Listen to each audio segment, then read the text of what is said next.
Le président Goïta dit ils ont bénéficié de renseignements. Qu'est-ce qu'il veut dire par là? À savoir que les satellites américains, les satellites français ont renseigné les groupes terroristes. Parce que pour que l'opération soit coordonnée, une opération complexe comme ça, il faut du renseignement aérien. Il faut du travail sur les cartes. Il faut vraiment une programmation à la minute près. Il faut une coordination. Il faut un état-major de haute technologie. Parce que c'est une campagne militaire organisée pour une armée. C'était de 10 à 12 000 hommes. Ce n'est pas simplement quelques hordes de terroristes qu'on a mis en mouvement contre le Mali. Il s'agit d'une opération pour briser le Mali. Et voilà pourquoi ils vont recommencer. Ils vont tout faire pour utiliser jusqu'au bout les troupes qu'ils ont mobilisées. Ils ont mis beaucoup d'argent dedans. Ils ont mis beaucoup de logistique dedans. Et ils ont mis beaucoup d'espoir de remettre la main sur l'or malien, sur l'uranium nigérien, sur le manganèse et l'or burkinabé. Ils ont vraiment misé gros. Et la chair à canon, eh bien, des mercenaires terroristes, ils sont prêts à en faire usage jusqu'au bout. Ils s'en fichent. De toutes les façons, la mort des terroristes n'intéresse personne. Ni ceux qu'ils affrontent, c'est-à-dire les innocentes et souveraines populations africaines, ni ceux qui les envoient. Je vous fais remarquer que dans toute cette affaire-là, les seuls morts qui n'intéressent personne, c'est la mort des terroristes. Ceux qui les envoient s'en fichent pas mal. Ils ne cherchent même pas à récupérer les corps pour les enterrer en écrivant leur nom sur une tombe. Ils sont traités comme des chiens par leur maître.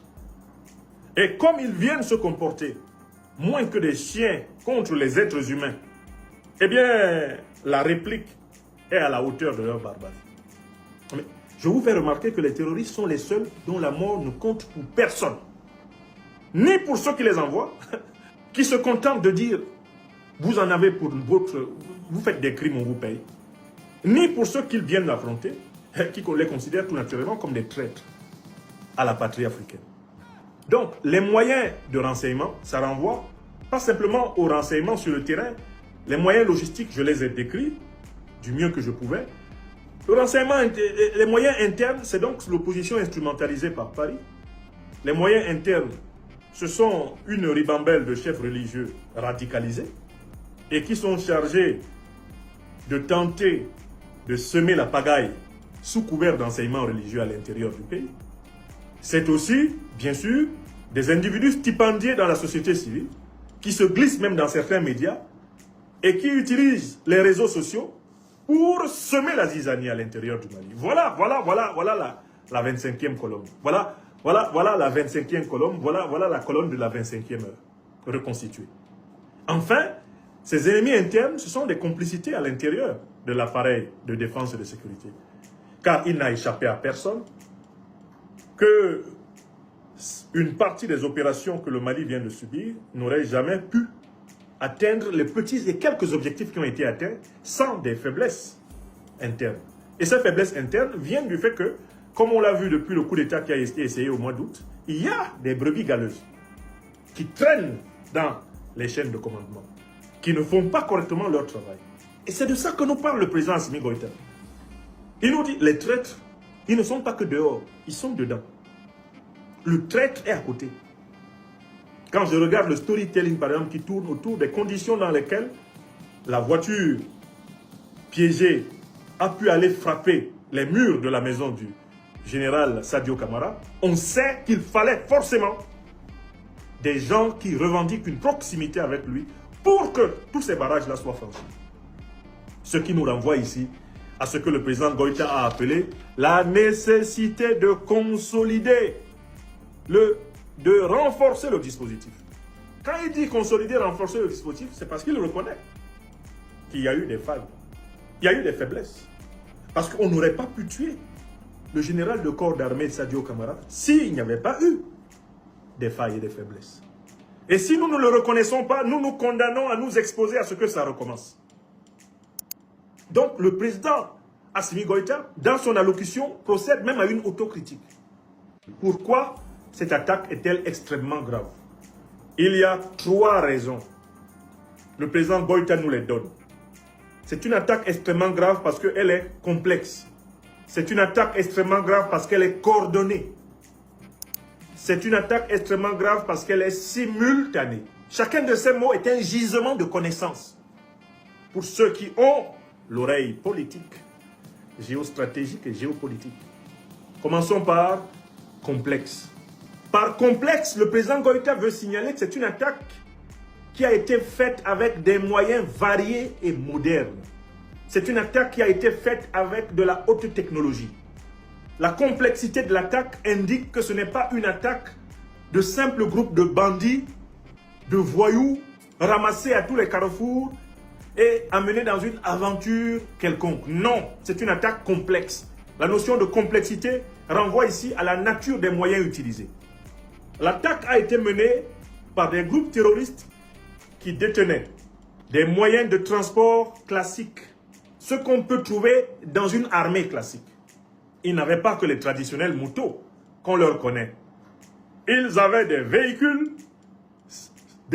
blindés, des véhicules munis d'armes automitrailleuses.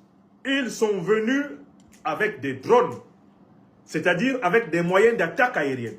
Ils sont venus avec du renseignement aérien, un renseignement qui ne peut être obtenu que par des voies satellitaires, c'est-à-dire grâce à des puissances militaires possédant des satellites qui filment le sol malien, le sol africain. Est-ce que vous comprenez? Ils se sont présentés face à l'armée malienne avec les moyens d'une armée classique. Armes de poing, munitions de combat, moyens de locomotion, véhicules de combat, mitrailleuses lourdes, lance-roquettes, obus, drones d'attaque aérienne, missiles sophistiqués de type européen et américain, tels les missiles Stinger. L'armée malienne a été confrontée à une armée terroriste. Quand le président Goïta parle de complexité, il veut expliquer clairement aux Maliens que c'est une attaque qui est une attaque de puissance concertée. Et on va savoir quelles sont les puissances qui se sont concertées pour attaquer le Mali dans ce décryptage. Parce que nous, notre vocation est d'appeler un chat, et non pas un animal qui miaule et qui est griffu. Nous avons étudié le sujet depuis plusieurs années. Et nous l'avons documenté. C'est pour ça qu'on nous appelle le docteur professeur des preuves. Il y a un deuxième mot. Une attaque coordonnée. Que cache la notion de coordination? Ça veut dire qu'il y a des états-majors qui ont réfléchi et qui ont mis en place une organisation de combat. Il ne s'agit pas d'escarmouches. Les terroristes, petits grains, nous ont habitués à faire des coups d'éclat. Un attentat par-ci, un kidnapping par-là, un assassinat crapuleux par-ci, et puis ils essayent de se barrer. Mais là, on a affaire à une coordination. La coordination, c'est qui? C'est l'ensemble des forces qui ont été organisées en utilisant des faux noms différents, mais qui en réalité renvoient au même nom. C'est une coordination des forces issues de l'organisation du traité de l'Atlantique Nord, les forces qui ont détruit la Libye, qui ont assassiné Kadhafi en 2011. Ces forces-là étaient coordonnées de la même façon que celles qui attaquent le Mali, parce que ce sont les mêmes forces. Au sommet de tout ceci, il y a l'OTAN. Et au sommet de l'OTAN, ce sont les États-Unis qui chapeautent tout le système. Soit ils dirigent les opérations, soit ils observent passivement les opérations. Quand on parle de l'OTAN, le sommet, c'est les États-Unis. Les États-Unis ont deux postures dans les opérations menées par leurs alliés. Première posture, une posture active. Ils se présentent eux-mêmes. Ils bombardent comme ils ont fait en 2011, comme ils ont fait au Nigeria, comme ils ont fait en 2011 en Libye, comme ils font actuellement en Iran, comme ils ont fait au Venezuela. Deuxième posture, quand les alliés des États-Unis, c'est-à-dire les membres de l'OTAN attaquent, les États-Unis sont au courant de tout. Ils supervisent tout. Ils ne se mêlent pas de l'action directe, ils laissent leurs alliés opérer. Et l'allié américain qui a opéré en avant-garde, c'est la France. Le deuxième pays proxy, quant à lui, de l'OTAN qui a opéré en avant-garde, c'est l'Ukraine. Les autres pays qui opèrent en avant-garde dans cette attaque sont l'Algérie, la Mauritanie et dans la CEDEAO, tout naturellement, la Côte d'Ivoire, le Bénin, le Nigeria. Vous avez entendu? Il n'y a aucun risque de se tromper dans la liste que je viens de vous donner. Mais qu'est-ce qui est arrivé à cette attaque complexe, coordonnée et simultanée? Elle a été confrontée à un violent coup d'arrêt. Grâce au sang-froid, à la cohérence, et elle s'est sanctionnée par un nombre de morts infiniment supérieur à ceux que les forces régaliennes du Mali et leurs alliés russes ont subis. Qu'est-ce que cela veut dire? Ça, c'est la deuxième partie du discours du président, où il parle de la réaction malienne. Cela veut dire que les autorités maliennes savaient qu'une attaque de cette nature couvait. Pour pouvoir lui imposer un violent coup d'arrêt, il fallait avoir anticipé. Car le programme était ni plus ni moins que le renversement du gouvernement de la révolution du Mali Koura du président Assimi Goïta et l'instauration d'un régime de califat et d'émirat ici au Mali, sur le modèle de ce qui s'est fait en Syrie, de ce qui s'est fait en Irak, de ce qui s'est fait en Afghanistan et de ce qui se fait actuellement en Libye ou au Soudan. Il s'agissait d'imposer une balkanisation de facto du Mali un et indivisible, une division de 1 241 000 km² de ce pays. C'était cela, l'objectif. Alors ils ont échoué, pourquoi? Parce que les forces armées maliennes les attendaient. Alors l'ennemi, il y a deux façons de l'attendre. Première façon de l'attendre, on anticipe pour l'empêcher d'entrer. Deuxième façon de l'attendre, on le laisse entrer, on l'enveloppe et on l'écrase. Quand je regarde la manière dont les forces armées maliennes ont réagi, j'ai le sentiment qu'elles ont choisi la logique de l'enveloppement. C'est-à-dire que littéralement comme un python, les forces armées maliennes ont ouvert largement leur bouche et l'agouti terroriste est venu s'y engouffrer en pensant qu'il était en train de circuler dans les eaux fraîches de la mangrove et de la forêt. Quand il est entré dans la gueule du python, elle s'est refermée et s'est mise à l'avaler. Quand je regarde la structure de tous les combats qui ont eu lieu sur toutes les villes qui ont été évoquées, à savoir Bamako, Kati, Kona, Mopti, Gao, Kidal, même Kidal où, selon les informations officielles, se poursuivent les opérations, je vois que l'armée malienne, bénéficiant de la grandeur de l'espace malien et de la maîtrise de cet espace, a procédé par enveloppement de l'ennemi.